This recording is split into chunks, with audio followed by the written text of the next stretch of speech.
Sekalian, apa kabar? Alhamdulillah hari ini kita dipertemukan di acara yang sangat meriah. Sudah 3 tahun off selama pandemi dan dilakukan kembali, yaitu Jogja Halal Festival. Mari kita berikan aplaus yang meriah untuk Jogja Halal Festival di Kota Yogyakarta. Bapak Ibu sekalian,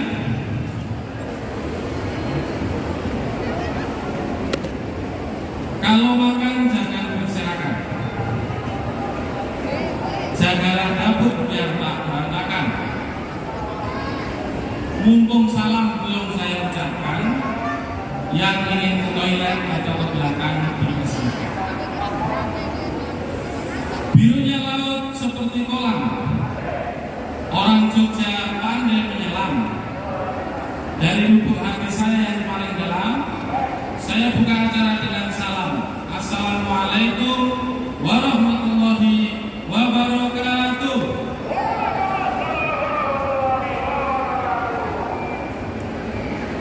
Saya tidak mendengar ininya, jawabannya, bahkan dari yang depan.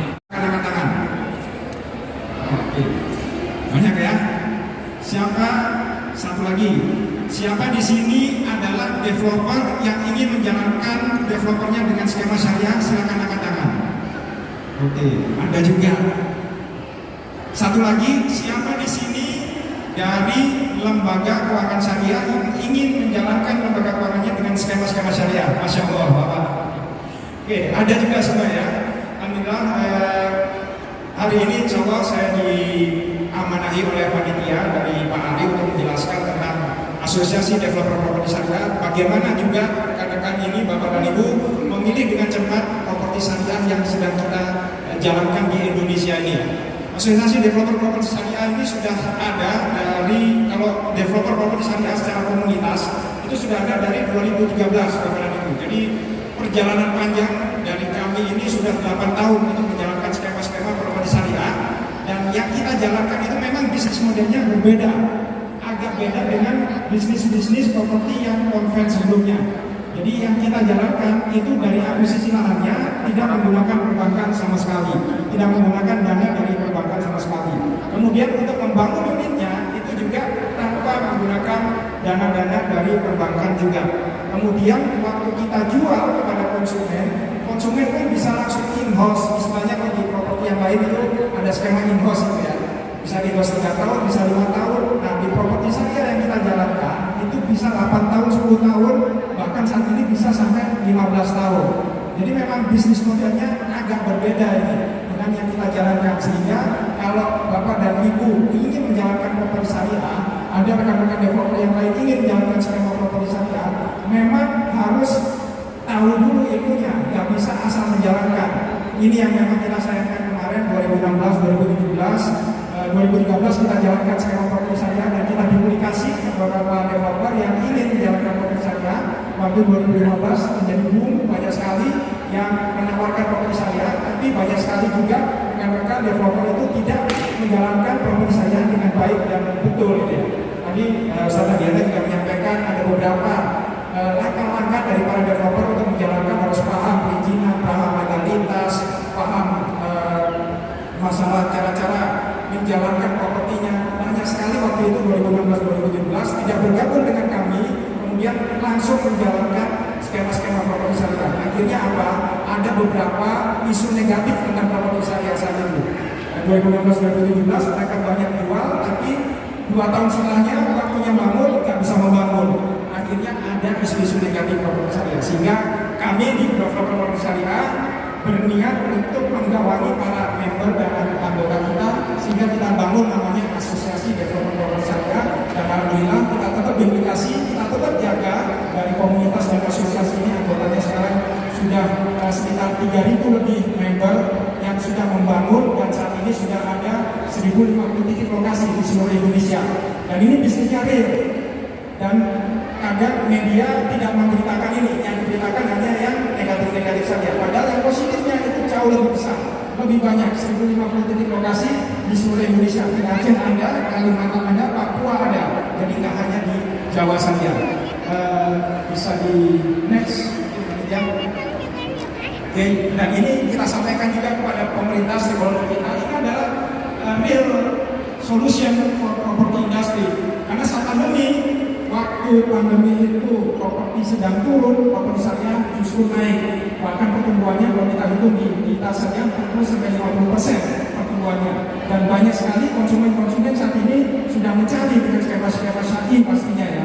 Jadi pasarnya ke depannya itu sudah memang akan berubah ke syariah. Oke, silakan lanjut. Ini yang tadi saya sampaikan bahwa kami mungkin satu-satunya asosiasi yang menyarankan anggotanya menjalankan bisnis properti syariah tanpa menggunakan perbankan sama sekali. Dan alhamdulillah saat ini kita sudah jalan dari 8 tahun dan sekarang sudah mulai kita edukasi kepada lembaga-lembaga keuangan syariah untuk bisa ikut dalam berpartisipasi untuk membangun properti dengan skema syariah, tentunya dengan akad-akad yang bisa kita sesuaikan dengan skema dari DPS ini. Oke, next. Lanjut, dimulai 2012, 9 tahun kita sudah jalan, dan ini bukan abal-abal lagi, sudah real, kita sudah mendeliver produk kita sampai 50.000 unit per 2021 kemarin. Oke, next, lanjut. Silakan lanjut. Ini para pengurusnya ada di Jakarta, ada di Bogor, kita ada hadir di 29 provinsi di seluruh Indonesia. Jadi insya Allah kalau Bapak dan Ibu di Jogja pun, ketua DPI Jogjanya pun ada di sini. Jadi jangan khawatir, banyak sekali properti syariah yang sudah kita bangun dan kita deliver kepada masyarakat. Oke, lanjut. Dan ini adalah objektif 2025 tadi disampaikan bahwa kita bertekad 1 juta unit di 2025 ini. Jadi bukan hanya 10 unit, 20 unit, tapi kita akan hadirkan skema properti syariah ini sampai 1 juta unit di 2025. Tentunya ini butuh dukungan dari rekan-rekan dari para konsumen, kemudian dari lembaga keuangan syariah. Kita buka sebesar-besarnya saat ini untuk bekerja sama dengan Asosiasi Developer Properti Syariah. Tentunya akad-akadnya yang nanti kita sesuaikan lagi. Oke, lanjut.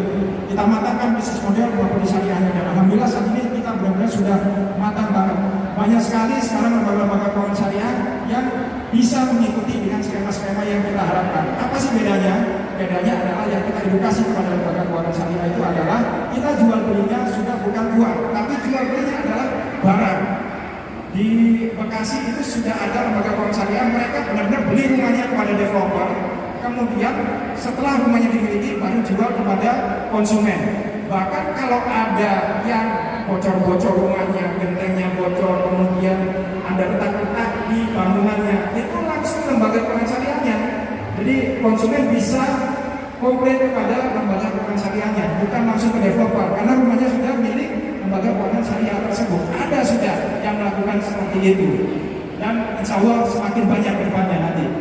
Dan kita sampaikan kepada para stakeholder, kenapa Indonesia butuh properti syariah. Oke, next selanjutnya. Jadi ini ada beberapa berita dari 2019, 2021, 2022 itu juga sudah banyak sekali keinginan-keinginan dari pemerintah. Bahwa pemerintah saat ini kan luar biasa. Ada 12, sekian juta unit rumah itu tidak terpenuhi oleh pemerintah. Dan 60%-nya itu dari sektor non formal. Sektor non formal itu siapa? Yang nggak punya sim gaji, yang nggak punya gaji bulanan tetap, yang tidak bisa masuk ke perbankan. Nah ini adalah permasalahan yang jadi problem bagi pemerintah. Orang sekarang ini kan pekerjaannya apa? TikTokers, YouTuber, itu kan nggak bisa itu perbankan itu bisa memberikan kredit perumahan. Kemudian para artis, kemudian orang-orang yang sekarang berlayar itu kontraknya cuma 1 tahun, 2 tahun, perbankan nggak akan bisa. Sehingga mereka ada kesulitan nih. Pemerintah melihat ini ada gap yang harus diisi nih untuk bisa memenuhi kebutuhan di perumahan. Dan Wapres sendiri mendorong agar swasta atasi sektor perumahan. Oke, next lanjut. Silakan dilanjut lagi. Kemudian juga BI melihat bahwa ekonomi syariah ini adalah sebuah sebuah penghuyuran berita baik untuk mengguyur ekonomi Indonesia ini tetap bisa positif. Bahkan selama pandemi dengan adanya perbankan syariah, ekonomi syariah itu tetap berjalan ekonomi kita. Oke, lanjut. Silakan dibuka semua saja. Para properti conference juga sudah banyak yang berubah ke properti syariah dan industri halal saat ini Bapak dan Ibu sekarang ini adalah GXO yang mana produk-produk halal semua, itu besar sekali pasarnya ya. Jadi produsen-produsen yang ingin menjalankan dengan skema halal syariah itu makin banyak. Bahkan Bapak dan Ibu mungkin tahu ya, sekarang sudah ada produk lemari es itu ada stempel halalnya ya. Bayangkan, lemari es saja ada stempel halalnya. Maka rumah harusnya juga ada nanti ya stempel halalnya. Oke, lanjut. Silakan. Nah ini landasan kenapa sih kita harus capek-capek untuk bisa halal, bisa serba syariah. Ternyata ini juga adalah salah satu faktor yang kita jalankan ya, bahwa inilah dasar kita untuk menjalankan dengan skema-skema produk syariah. Bahwa ini juga sama, kita semua di sini juga sama tahu bahwa riba ini adalah sebuah keharapan, sehingga ini yang harus kita hindari. Itu yang kita lakukan di developer produk syariah, itu yang dilakukan oleh para ustaz-ustaz kita di sini juga. Oke, next. Dan alhamdulillah sekarang ini dengan edukasi kepada masyarakat, kita jual belinya itu adalah barang kita jual dengan uang, ketemu itu transaksi itu adalah jual beli. Dan di sini itu sudah ada trendingnya bahwa 2020 ke atas itu akan terjadi halal boom, Bapak dan Ibu. Kita udah lihat bahwa bagaimana SDIT, SMPIT, sekolah-sekolah Islam terpadu itu sekarang walaupun mahal tapi penuh sekali. Bayangkan nanti 10 tahun, 20 tahun ke depan, kalau mereka ini punya buying power, mereka ini sudah paham, dididik dengan cara-cara Islam dan paham bagaimana untuk memilih produk-produk yang halal sesuai syar'i, maka mereka akan bergerak marketnya untuk mencari yang halal-halal saja. Ini produsen akan mau nggak mau akan ke arah ke sana. Oke, next. Dan potensi muslim luar biasa ya. Nantinya 2050 diprediksi sampai 2,8 miliar, dan Indonesia adalah penduduk muslim terbesar di seluruh Indonesia, di seluruh dunia. Oke, next. Lanjut. Dan produsen di luar sana sudah melihat pasar ini, Malaysia, bahkan orang-orang yang negaranya itu banyak non-muslimnya, Thailand itu juga ingin masuk ke industri halal. Australia ingin masuk ke industri halal. Kemudian Brasil ingin masuk ke industri halal. Jadi tinggal pilihan kita ini.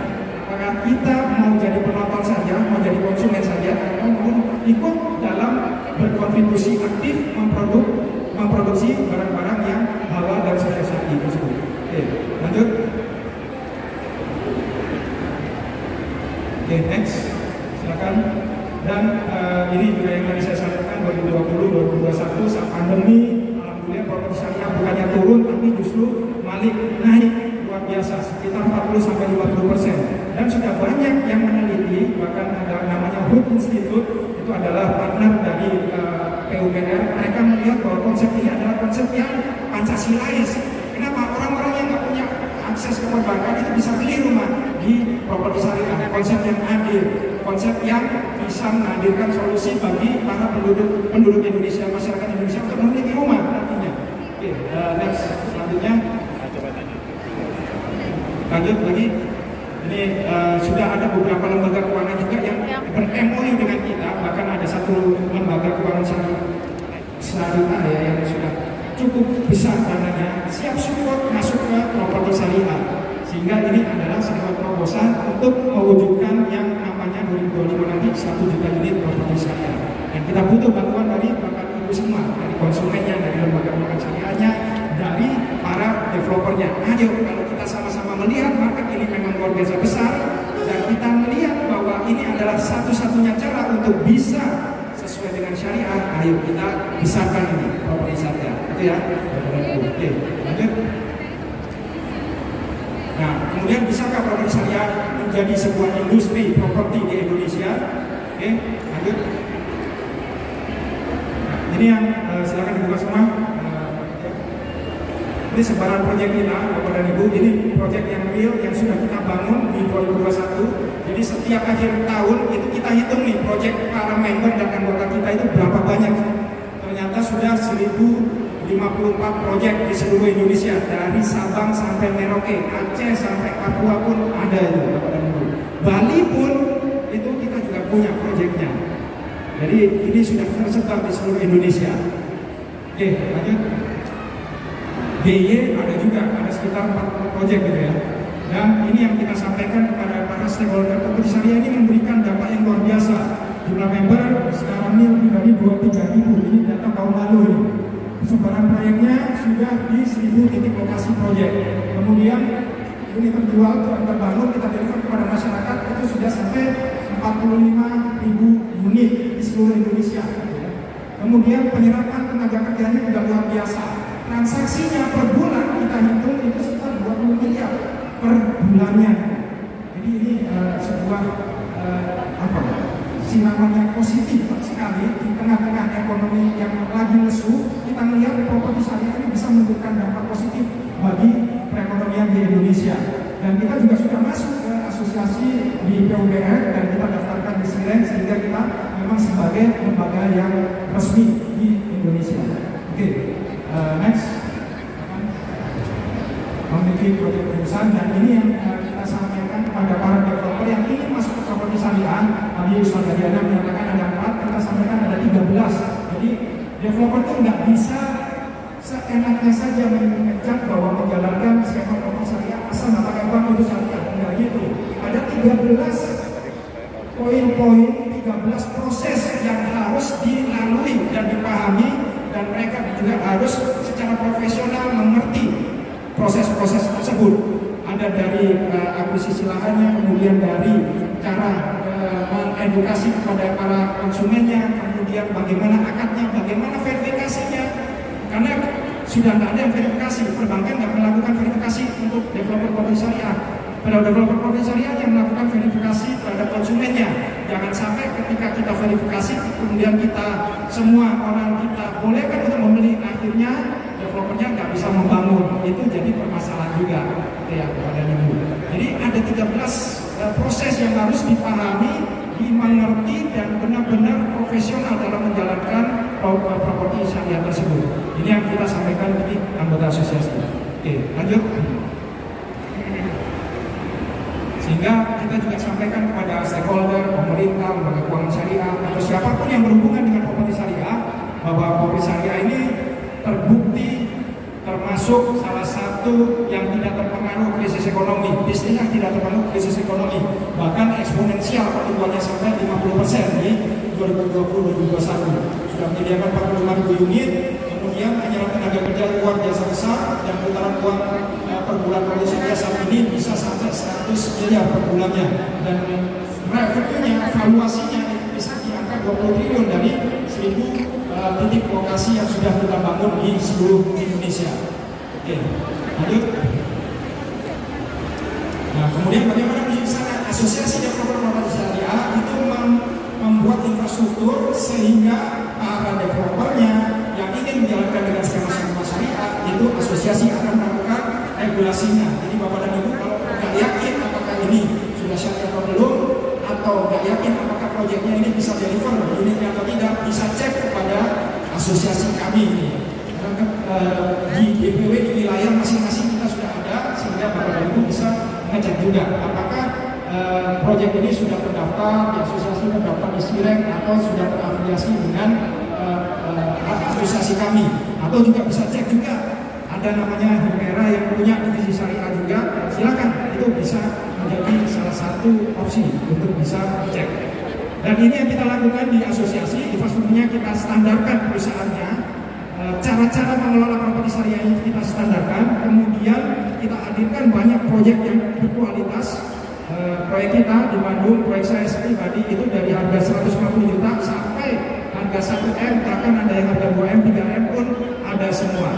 Jadi kita sudah punya segmen-segmennya, mau 150 juta ada, 500 juta ada, 800 juta ada, 1M pun kita ada semua.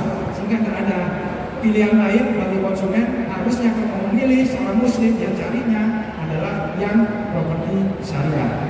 Oke, lanjut. Sehingga ini yang kita sampaikan juga bahwa kita itu adalah legal, sudah ada badan hukumnya, asosiasinya terdaftar di PUBR, terdaftar di SIREN, kemudian juga aktual, kemudian fundamental juga bisnisnya. Bayangkan developer 1.000 titik lokasi, 1.000 proyek, nggak punya utang, nggak punya utang tunggal sama sekali. Jadi ini indahnya ketika kita jalankan dengan skema-skema syariah. Lalu juga sosial memberikan transaksi yang adil bagi para konsumennya. Kenapa? Sesuai syar'i, bahkan tanpa bank, tanpa denda, gitu ya, tanpa sita. Dan ini dulu perbankan kalau lembaga keuangan syariah mau menjalankan ini, insya Allah ini luar biasa bagus. Dulu saya diskusi dengan Ustaz Imam Sabtono, beliau juga direksi di BNI Syariah dulu ya, menjalankan skema-skema dengan tanpa denda, tanpa sita, tanpa asuransi, itu luar biasa bagi masyarakat untuk hijrah masuk ke produk-produk yang sesuai syar'i. Hanya saja sayangnya tidak dilanjutkan dengan penerusnya. Nah, nanti mungkin beliau yang akan sampaikan lebih detail bagaimana kiat-kiat lembaga keuangan syariah itu bisa sesuai dengan syar'i akad-akadnya dan bisa menjadi solusi bagi masyarakat juga nantinya. Juga fenomenal konsep itu non-fixed income pun bisa membeli rumah di properti syariah. Bapak-bapak dan ibu-ibu yang nggak punya akses ke perbankan tetap bisa beli rumah di properti dengan skema syar'i ini. Tuh. Oke. Lanjut. Dan ini adalah rekomendasi bagi pemerintahan. Nah, ini mungkin hanya sekilas saja, silakan dibuka.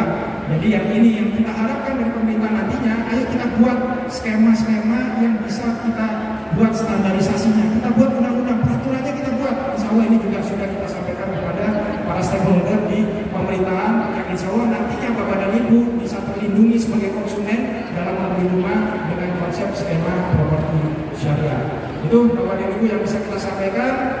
Terima kasih. Semoga nantinya kita bisa bekerja sama juga, apakah developernya, lembaga keuangan syariahnya, ataupun konsumennya juga. Ayo kita kembangkan ekosistem properti syariah ini. Terima kasih. Saya sudah saya kembalikan kepada Pak Adi. Assalamualaikum warahmatullahi wabarakatuh. Dari Waisiri Amri Waludata Malisani ya teman-teman sekalian, ini yang di depan bukan bankers ya, apalagi praktisi. Ini bankers gagal karena dikecat. Nah teman-teman sekalian, kita mulai saja dulu gitu ya. Ada sebuah pertanyaan ini. Kalau saya sebutkan bendanya, teman-teman harus paham apakah ini halal atau haram gitu ya. Kalau saya sebutkan makanan di bawah ini adalah makanan-makanan yang halal atau haram. Saya sebut daging babi haram, bir haram, lemper, siapa yang bilang kalau lempernya nyolong ya haram juga. Nah, demikianlah konsep halal haram itu ada 3.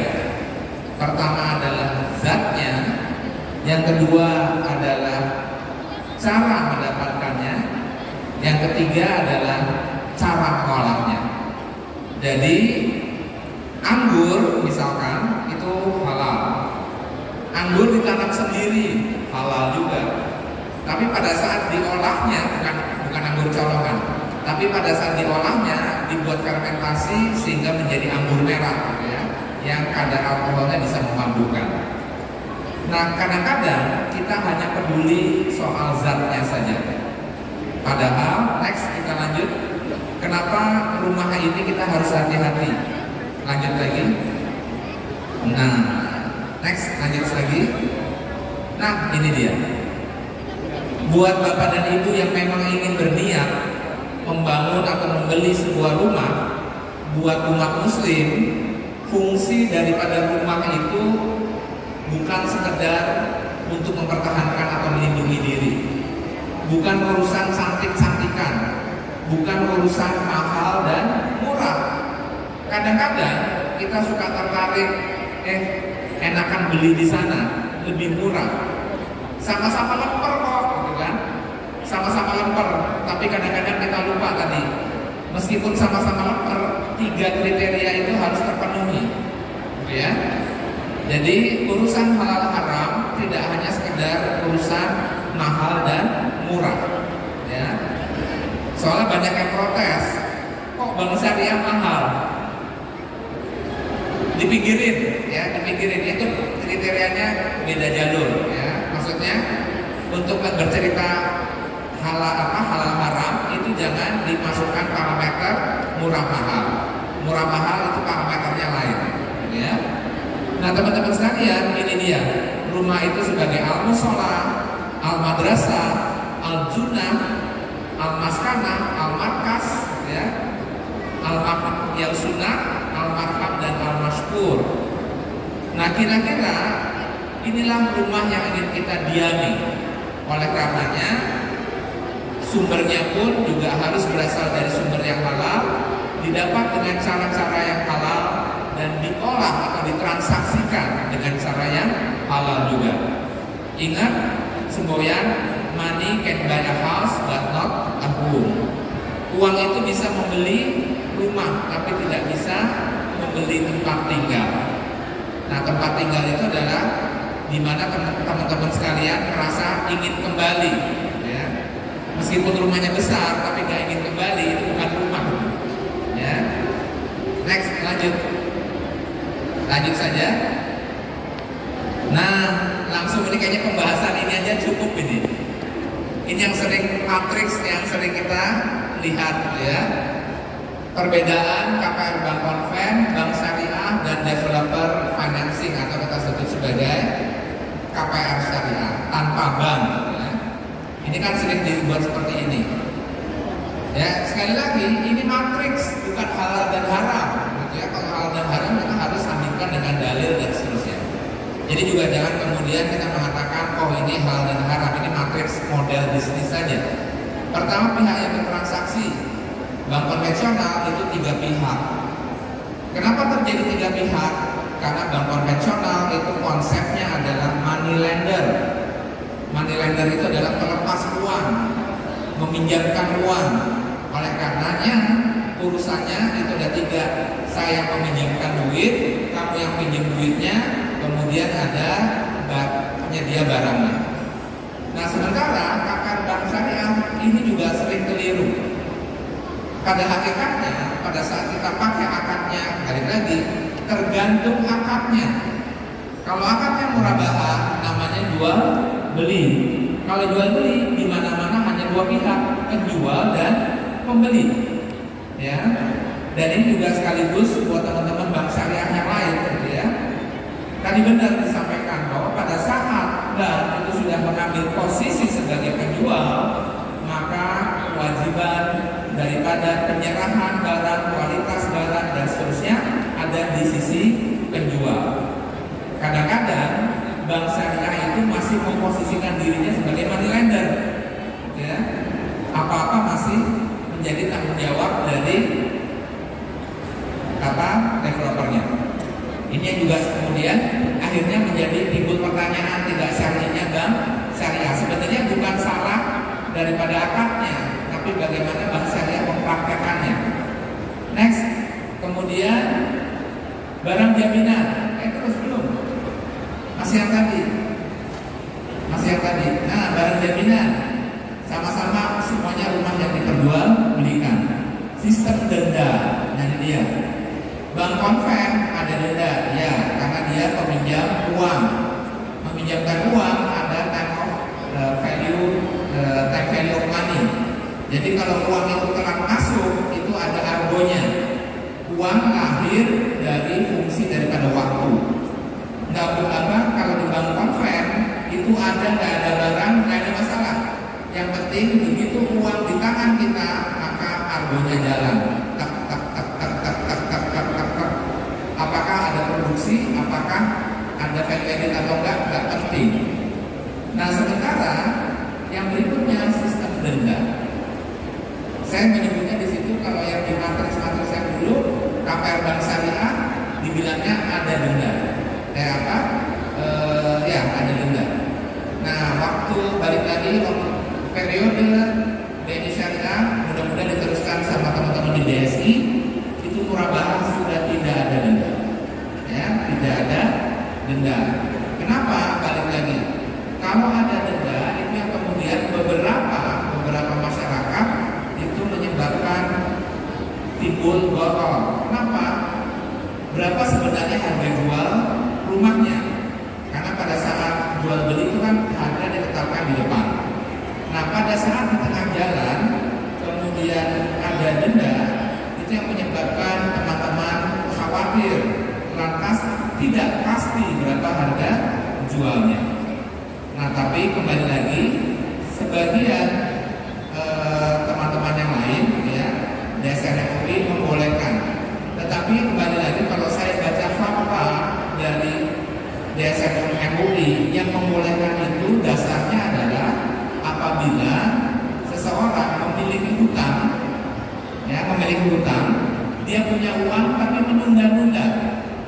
Jadi penalti itu diperbolehkan atau sanksi diperbolehkan pada orang yang punya uang tapi menunda-nunda. Tidak berlaku semuanya. Nah, buat bank PR ini sanksi.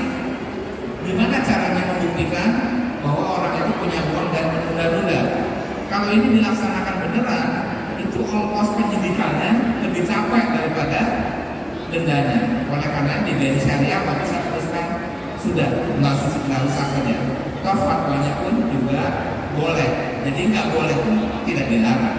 Artinya boleh melakukan sanksi, tidak boleh ya boleh juga. Guna menghindari debat dan seterusnya, waktu itu di gaji syariah tidak atau sudah tidak lagi menerapkan denda. Jadi matris itu sebenarnya sudah pada bank tertentu sudah sama antara KPR dengan tidak bank atau dengan bank. Sistem sita, nah ini dia. Sekali lagi sistem sita itu terjadi lebih karena terminologi hukum. Kenapa kalimat sita itu ada? Karena pada saat murabahah begitu debt tanda tangan maka sejatinya rumah itu sudah menjadi milik pembeli. Sehingga pada saat terjadi keterlambatan kemudian bersepakat untuk menjual. Jadi kalimat dasarnya adalah bersepakat untuk menjual. Ya. Tetapi terminologi hukum positifnya itu melalui proses sita karena sudah pindah kepemilikan. Tapi spiritnya harus sama juga di teman-teman bank syariah juga cara pandangnya harus seperti itu. Ya, cara pandangnya adalah bersepakat untuk melunasi hutang dengan menjual. Kemudian berikutnya sistem penalti sudah asuransi. Nah sekali lagi asuransi itu juga kalimatnya kalau waktu masa jabat itu di BNI Syariah itu sifatnya opsi, tidak wajib. Buat mereka yang tidak yakin apakah asuransi itu sudah syariah atau belum, itu boleh digantikan dengan surat wasiat. Ya. Kalau nggak mau juga buat surat wasiat, tandanya ngeles. Ya. Sudahlah nggak mau asuransi, nggak mau surat wasiat. Padahal tujuannya adalah supaya melindungi yang bersangkutan apabila nanti wafat tidak menghindari dari kewajiban hutang. Sistem pay checking, ya kalau bank ya wajib. Bedanya mungkin di situ. Nah di sini sebenarnya melengkapi. Jadi KPR syariah dan KPR bank syariah itu sebenarnya saling melengkapi, tidak saling gontok-gontokan. Next lanjut. Next, oke. Kita lewat ringkas saja, teman-teman sekalian. Kalau di bank syariah itu KPR terbagi dua. Pertama adalah untuk end user, yaitu untuk membeli. Yang kedua untuk developer. Kalau untuk end user itu ada 3 skim besar. Apa skim besarnya? Skim pertama adalah jual beli, murabahah. Next saja. Skim kedua adalah istisna. Ini next ya. Ini jual beli, saya rasa lewat saja. Next lanjut. Skim kedua adalah istisna, pesan bangun. Ya jadi pesan bangun misalkan Pak Hadiana dapat pesanan bangun perumahan karyawan pabrik, ya. Kemudian dengan konteks pesanan ini maka bank langsung bisa mengadakan rumahnya, kurang lebih seperti itu. Jadi pesan bangun atau istisna. Kemudian yang ketiga, next, lanjut, akad ijarah muhtahiyah ditamlik. Apa artinya? Sewa beli. Jadi mulainya sewa dulu, diakhiri dengan pembelian. Bedanya adalah dengan murabahah, pembeliannya itu harganya ditetapkan di awal. Meskipun sewanya selama 10 tahun, di tahun ke-10 sudah diperjanjikan berapa harga jual belinya. Dan itu wajib untuk dibeli. Nah biasanya di MBT ini memang umumnya kalau pembeli-pembelinya institusi. Next lanjut. Nah ini yang menarik dan kadang-kadang masyarakat agak bingung dan memang kadang-kadang mirip dengan rumah konven. Kenapa mirip dengan rumah konven? Yaitu akad musyarakah mutanakisah, yaitu kombinasi Jadi intinya adalah bank dan end user itu sama-sama membeli rumah dalam porsi yang beda. Di awal tahun end user itu, jadi ini adalah sebuah sirkap barang. Jadi kita bersirkap antara bank dan end user terhadap rumah. Misalkan di awal itu 20-80, 20 miliknya konsumer, 80 miliknya bank. Kemudian rumah tersebut disewa oleh konsumer. Maka setiap tahun dilakukanlah pembayaran cicilan. Jadi cicilannya itu ada dua. Satu komponen bayar sewa, satunya lagi adalah komponen nyicil rumah dari bagian bank yang dijual secara bertahap, icrit-icrit. Nah, ini yang kemudian suka miss-nya adalah yang namanya sewa, sekali lagi yang namanya sewa itu boleh di-adjust rate-nya, ya, boleh di-adjust sewanya. Kalau murabahah itu langsung tetap 15 tahun atau 25 tahun cicilan tetap. Tetapi kalau MMG cicilan belinya tetap, murabahannya tetap, tapi sewanya itu bisa di-adjust. Nah, tinggal di-adjustnya itu ada perjanjiannya. Setiap 3 tahun kah, setiap 5 tahun kah, dan seterusnya. Itu biasanya tujuannya bank itu menghindari bleeding kalau misalkan suku bunga di pasar tiba-tiba naik melonjak. Nah, next lanjut, lewat saja. Dan terakhir saya mau bicara tentang ragam skema pembiayaan untuk developer. Nah, ini sengaja sekarang sebagian yang hadir developer dan mudah-mudahan yang hadir juga ada bank syariah, kita hidupkan lagi. Ya, kita hidupkan lagi skema dua ini. Next lanjut. Skema yang pertama, gitu ya, itu adalah saya ajukan geria konstruksi. Nah, apa itu geria konstruksi? Sebenarnya cara pikirnya mudah. Cara pikirnya adalah cara pikir value added. Kalau kita beli kopi, biji kopi itu $6,5 per kilo. Kopi digiling, hanya digiling saja naik menjadi $11,75 per kilo. Setelah gilingannya ditambah gula dikasih saset, naik menjadi $28,6 per kilo. Setelah disajikan di warung kopi, diseduh saja $62,5 per kilo. Tetapi kopi tersebut masuk ke Starbucks, dikasih branding dan seterusnya, menjadi $115,5 per kilo. Nah, next lanjut. Kenapa bank syariah tidak berpikir seperti itu geria konstruksi? Nah, ini adalah geria konstruksi yang pernah dijalankan oleh BNI Syariah pada saat itu untuk developer. Jadi tanah perumahan habis dibeli oleh developer, pasti developer itu jago nawar. Kalau nggak jago nawar, ya ada yang salah sama dia. Artinya kalau kita membiayai tanah developer, kemudian ada apa-apa, mendapatkan kenaikan 5% itu mudah. Ya, mendapatkan kenaikan 5% itu mudah. Tapi begitu tanah itu di cutting field, ya diratakan, itu sudah naik 20 sampai 30%. Begitu dipasang gerbang, itu sudah naik 35 sampai 40%. Dipasang pagar naik 45-50%. Pasang fasum, jalan drainase listrik 60%. Dan akhirnya begitu rumah contoh berdiri, nilai tanah itu sebenarnya sudah naik 60 sampai 70%. Next lanjut. Nah, apa yang dilakukan bank pada saat itu? Geria konstruksi. Nah, teman-teman sekalian, geria konstruksi itu bank apabila ketemu developer dengan track record yang bagus, balik lagi, secara default, artinya itu hitungan di atas kertas, bank itu sudah langsung bisa membiayai 50% dari nilai tanah sejauh sertifikat dan hak IMB sudah dimiliki. Berikutnya, next lanjut, ya. Berikutnya adalah bank dan developer duduk sama-sama untuk menentukan apa? Untuk menentukan bagi hasil. Jadi bagi hasil murni. Kira-kira satu rumah itu kalau terjual, berapa bagian bank dan berapa bagian nasabah atau dalam hal ini developer. Selama tidak ada rumah yang terjual, tidak ada kewajiban yang itu berlaku sampai 2 tahun.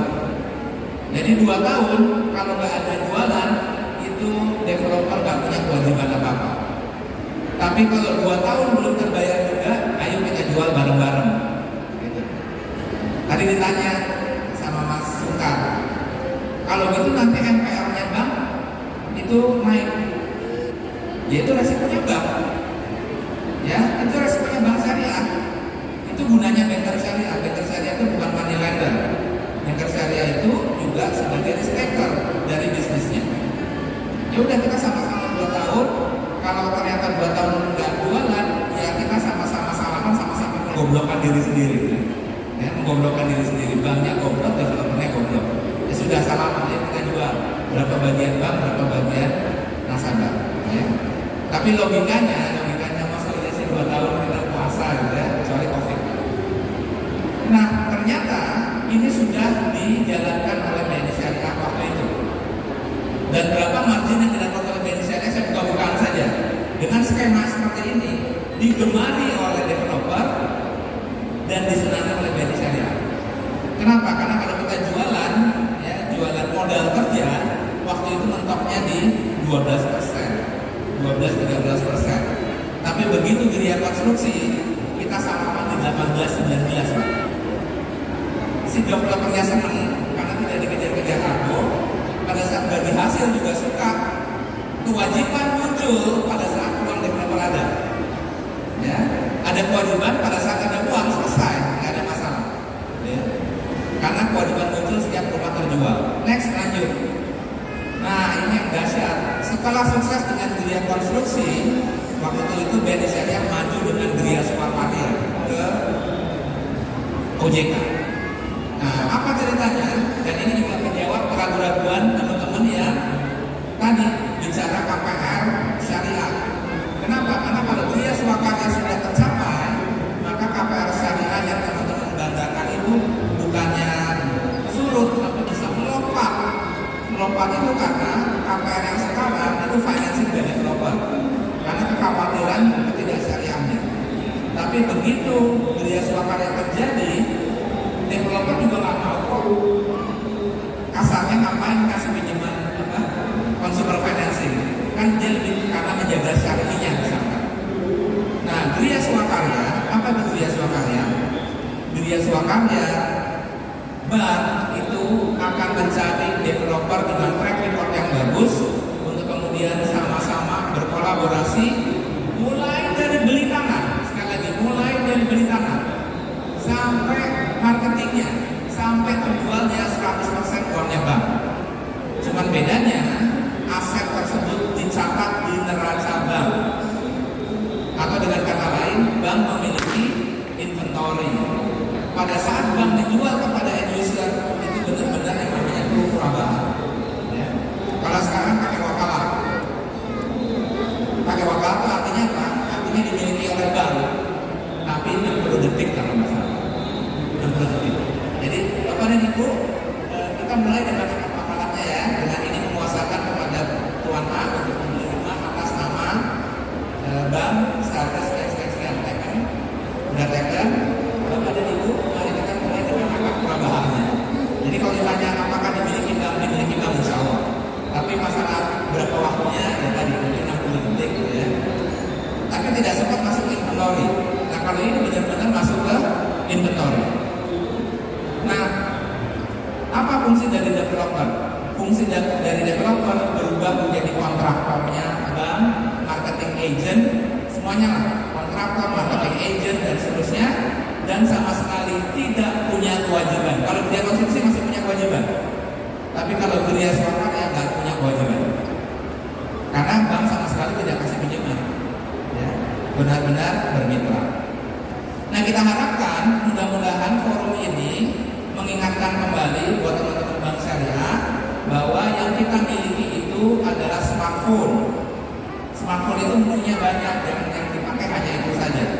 Banyak menu dari bank syariah yang belum kita pakai, ya, yang sejatinya memang hakikat dari bank syariah itu sendiri. Sekali lagi terima kasih. Assalamualaikum warahmatullahi wabarakatuh. Warahmatullahi wabarakatuh.